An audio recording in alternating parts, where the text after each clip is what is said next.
Welcome to Gray to Great, the podcast where we will pull back the curtain on what it truly takes to thrive as a corporate retirement plan advisor in today's tech-powered business world. I'm Dan Dal Degan, but all my friends call me Triple D.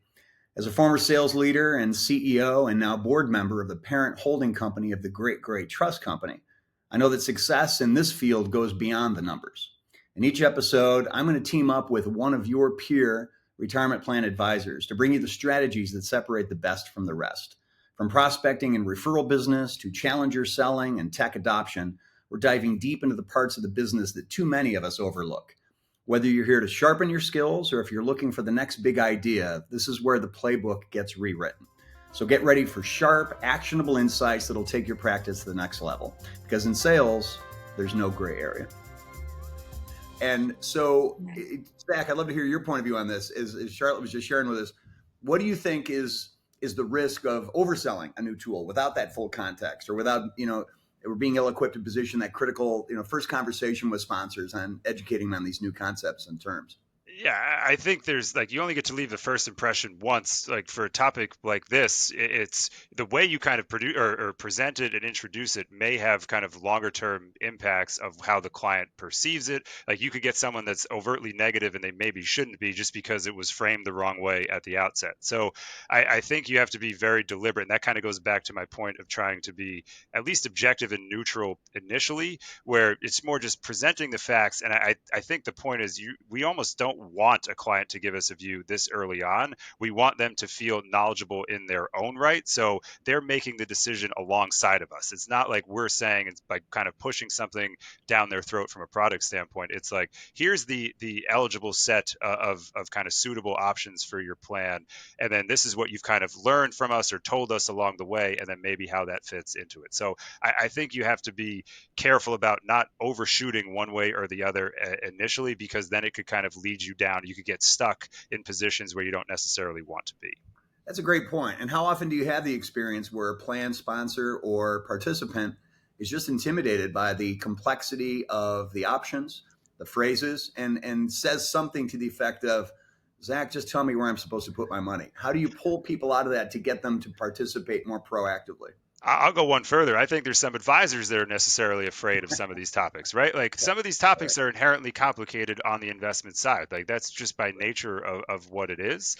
And I don't think if you have a client that's kind of asking for your view, you should give them your view. I think that has to do with the work that you put in kind of behind, we try to equip our advisors and our teams with these answers to these questions, so they're not kind of getting blindsided or giving an off-the-cuff reaction. But it is pretty common for a client, especially on a smaller side, where they're basically just we're reporting to them and they will take our advice as they probably should, essentially with what we're almost no matter what. But I think that comes with building trust over the years. So we also, I think, pair a lot of these investment if we're going through significant investment changes, pairing it with participant education is critically important, because the way I'm going to deliver a private markets and alternatives conversation is a lot different than one of our financial coaches. So I think it's having multiple layers of delivery where the research kind of starts with the investment team, but it's sometimes implemented by not us, because I can get kind of caught in the weeds very quickly, and that's not always productive as well. So I think you got to have a range of people that can kind of deliver these things. That makes sense. Now, when we had our prep call, the two of you shared with me some data. I think it was a survey in the industry that some vast majority, like 60 or 70% of advisors, want to explore private market optionality, but have a fear of risking reputational risk at stake. I'd love to hear your comments on that. Charlotte, do you want to offer some point of view on that? Yeah, I think it's not about being first, it's about being right. And in that same study, we learned that 20% of retirement advisors plan on incorporating private assets into their practice. So it's a good time to be a good advisor. Alt is a space, as I mentioned before, where it is more essential than ever to work with experts. And as always, the key is balancing innovation with expertise and with research. And if we want to really democratize investing, retirement is where that conversation needs to start. Makes sense. Zach, what's your take on that? How do you innovate and introduce these concepts to your clients without being the guinea pig? So, and the idea of like so first of all, being a guinea pig, I think there is a benefit to being patient in a lot of these new topics, right? Like being first in the water, Totally.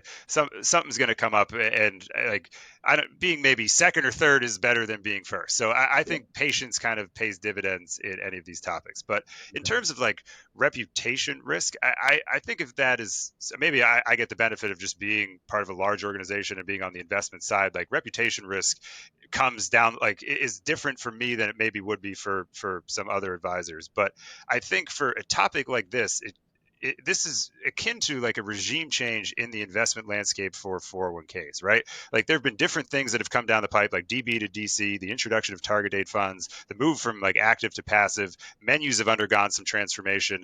Now we're in this other stage of where it's like a hyper focus on, hey, what's actually in 401ks? Like, are we offering the right types of products? How can we improve that? So it just puts more focus on our space and our industry in general, which I don't know if I consider that a risk. I think that's more of an opportunity to kind of differentiate yourself and kind of dive in, because if you can do these topics well, it will just kind of bring more business to you, and you can kind of position yourself as a leader in the space as opposed to being concerned about reputational risk. Like you can have the answer of we're going to be patient and wait, but still be kind of a thought leader and be upfront about, hey, this is what we're seeing, here's why we're waiting, and here's what we're looking for, so we can kind of turn from skeptical to enthusiastic. And that may take some time, but at least then you're kind of top of mind, and it shows that you're on top of these conversations. So I think it's an opportunity. That makes sense. And doing it right, ironically, enhances your reputation versus risking it. Right. Yes. So let's talk about fun, which is not something typically people associate with retirement planning or 401ks. We talked in our prep about, should 401ks be fun? Should this process and this journey be more leisurely and amusing for participants and sponsors? But yet there's an argument to say, let's keep them boring, right? What's your take on that, Charlotte? Well, obviously people have varying investment objectives, but I mean, 401ks, this is real money. And one third of Americans don't have access to any retirement savings at all. We know that retirement is deeply personal. It's our purpose for people like Zach and for me to help more people achieve financial well being. So, no, I don't think we should be trying to make 401ks fun. I think we should be focused instead on things like engagement, financial literacy, and early investing. I think those are all things that we should be prioritizing over the fun level. That makes a lot of sense. And in increasing financial literacy, certainly you do it one client at a time. Conversations like this, I mean, and I'm sure our audience draws tremendous comfort from your confidence, your experience, and the way you each talk about these things that make them sound inherently less intimidating. Versus doing it, one client at a time. What are some ways to increase financial literacy and therefore that comfort level and that approachability at scale?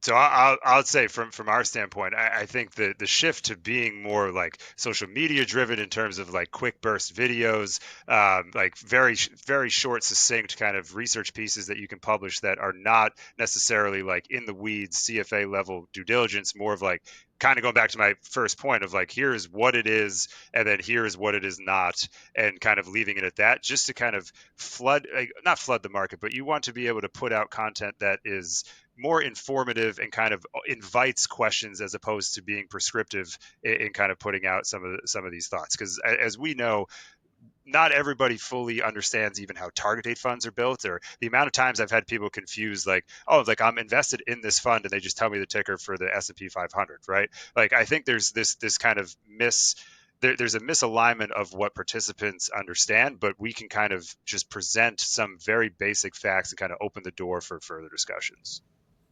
Yeah, that makes sense. So we talked about innovation and leading the client within the context of their comfort zone, and as you said, Charlotte, age appropriate goal setting to look to innovate and look for some what have been to date non-traditional options. What does that look like when you're layering the proper amount of responsibility, for lack of a better phrase? How do you draw that line between accessibility to a wider portfolio of options, and at what point do you feel like, okay, it's an overreach, and we need to check that? Yeah, I love what you said earlier, Dan, about how ideally responsible innovation can build reputation, right? And Zach's earlier points on balancing research with data together with innovation. And I'm going to say it again, but it's not about being first. It's about being right and aligning with fiduciary duty. So oftentimes it is really having multiple conversations, and we should never have to choose between innovation and reputation, because as you said, when we innovate responsibly, you actually strengthen credibility and deepen client trust. But these are all things that really take time and they take repetition. So you have to be very patient. Patience, indeed. That's a recurring theme. Okay, so when we in any field of play, could be any of the professional sports leagues like the NFL, or financial services with legislation. When rules change, everybody has to adapt. And what we tend to find is when rules change, it gives an opportunity for the best performers in that field to stand out even more. So, and this is certainly a time where there's those examples with the executive order we're talking about today, and the changing landscape of optionality for retirement plan advisors and sponsors. How do you, Zach, let's start with you. How do you stay ahead of that and continue to show up with your clients and the people that you serve as a great advisor in this changing landscape? So, I mean, first off, I don't know that I would consider myself a great advisor. I don't know that I have enough history to even be considered like for getting a grade. Like I've only been in this a limited amount of time. I would like that to kind of come at the end of my career that's hopefully successful.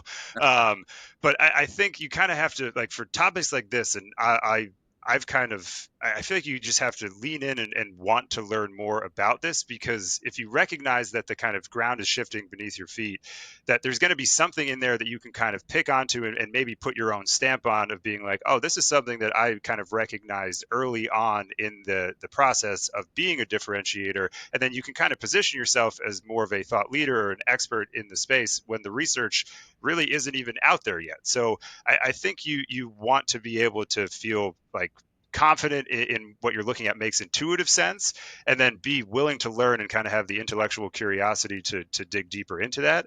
And then I would say this, one of the benefits of working on our side is we get tremendous access to some of the smartest people at firms like BlackRock and a lot of our partners. So literally just being open and reaching out and saying, like, can you have somebody to explain this to me in more detail? And I think the benefit of our industry is everybody's so willing to kind of do that. So it's being kind of not afraid to open that door, and just like, you don't know what you don't know. So be willing to kind of ask for some help and some additional guidance, and just really dive in with both feet. Love it. I And Charlotte, how agree. about And I you? feel like, How do you yeah, I stay was going to steady add, I around love moving? what Zach was saying. And I think like our access to knowledge has never been greater, but it's on Yeah. all of us to always be a student of the markets. So echoing what Zach said, it's on you to continue to learn all these new changes, all these new options, because change is the one thing, right, that's constant. Yes. So on that last point you made, being a student of the markets, what advice would you have for the plan advisors listening in as to how they keep their finger more effectively on the pulse of what is sometimes a shifting landscape?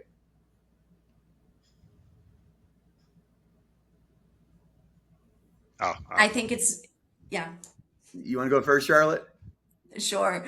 I was going to say reach out to large organizations like MMA and like BlackRock. We have the blessing of working with really smart people, and we have so many people. We had a very busy acquisition year last year, I think, as you know. So we have an expert who can get you what you need, and that's exactly what we're here to do. We're here to help you and to help make you better. That's great. What about you, Zach? What advice do you have for other plan advisors trying to keep current?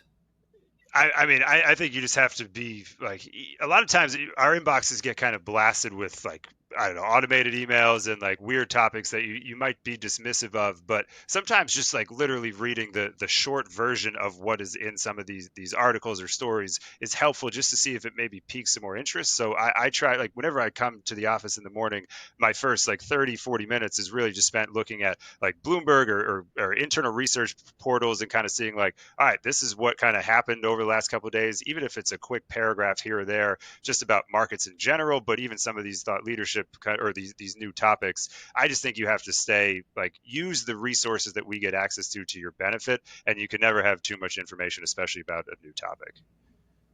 That's effective. So as we look to wrap up today's conversation, this is a good punctuation, I think, is to ask you each. I would normally ask, what advice do you have for other plan advisors that are maybe even at the earlier stages of their careers? And recently we did a fun version of this where let's turn it around a little bit. Let's say you have the opportunity to go back and advise your younger self, and you can have that conversation when you started in this career journey. What now, with the benefit of hindsight and the perspective you've gained, what advice would you have for the younger you that maybe is and can include some takeaways for our listeners? Charlotte, would you like to go first? Advice to my younger self. I don't have any regrets. I think I did everything right. But I think that some advice that I would give is to continue just to push boundaries. And to know that when you're young and starting off in your career, you're here to listen and to show up, and to take a lot of notes and don't ask stupid questions. I think there are such things as stupid questions. Don't ask stupid questions and be respectful of people's time. I love it. And the stupid question part, I'm intrigued by. I'm assuming, given our last conversation here about research, that stupid questions would include perhaps those that show you didn't do any research or the necessary research that we could have. Yeah, that's right. I feel like it's something that is said too often, maybe in a classroom setting, but in a work setting, there are really dumb questions, and try to know what you should know. Google's your friend. Don't ask the same question twice, and keep your head down. I agree with all that. I bring this up.